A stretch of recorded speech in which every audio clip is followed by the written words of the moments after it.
funérailles. Oh, quel farouche bruit font dans le crépuscule les chaînes qu'on abat pour le bûcher d'Hercule. Victor Hugo. Le bûcher dressé là pour ce nouvel Hercule emplit l'horizon, le ciel emporpré, et la nuit s'illumine et tout entière brûle à l'ardente splendeur de ce couchant sacré.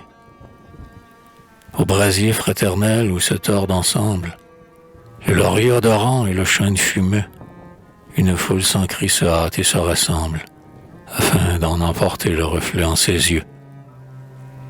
Et quelques-uns, penchés sur la flamme féconde, y viennent allumer leurs torches et leurs flambeaux pour éclairer encore les ténèbres du monde quand le bûcher noirci ne sera qu'un tombeau.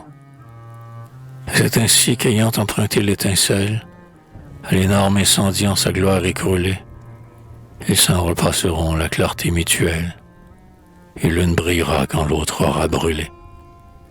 Jusqu'à l'heure où ce feu vacillant et débile ne soit plus au regard du passant incertain que le dernier rayon de la lampe d'argile que ménage le pas et que couvre la main. Qu'il éblouisse l'ombre ou couvre sous la cendre, au geste de l'amour comme au doigt de Psyché, qu'il monte la montagne ou qu'il la redescende, qu'il soit lampe, foyer, flambeau, torche ou bûcher. Sa flamme inextinguible, éternelle et divine, ira jusqu'au fond des siècles à venir. Que le souffle la courbe ou que le vent l'incline, car elle est immortelle et ne peut pas finir.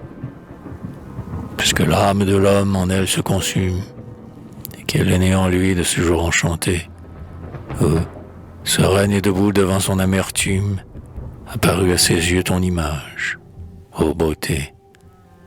Ton doigt blanc s'est posé sur son cœur qui palpite, et qui bat à jamais et qui brûle en son sein.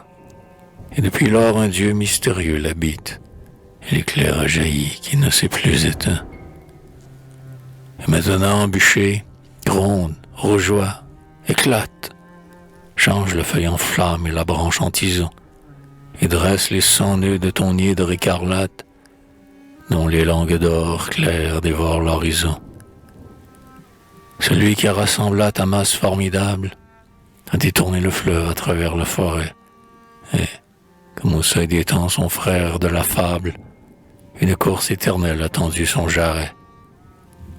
Le lion a rugi sous sa massue ardente, il empoigna le noir sanglier par son crin, et, du fauve farouche à la bête fumante, ses pieds nus ont rejoint la biche au pied des reins. Mais, au lieu de percer de sa flèche intrépide l'engeance au rauque cri du lac aux noirs eaux, et de saisir, fougueux, les talons par la bride, il a forcé les sons, il a dompté les mots. Ils ont autour de lui dansé comme des faunes. Les nymphes ont souri de cette témérité, et, grave, il a tressé d'immortelles couronnes et des guirlandes d'or au front de la beauté. Sa main forte accueillit les pommes à la branche, du jardin bleu gardé par le dragon rampant. La neige de l'hiver fleurit sa barbe blanche, et sa lyre d'ivoire a des cordes d'argent. Plutôt que de dormir sous le marbre et sous l'herbe, ô flamme, prends sa chair et consume ses os. Donne à cet autre Hercule et qui dompta le verbe, le bûcher mérité par ses 1000 travaux.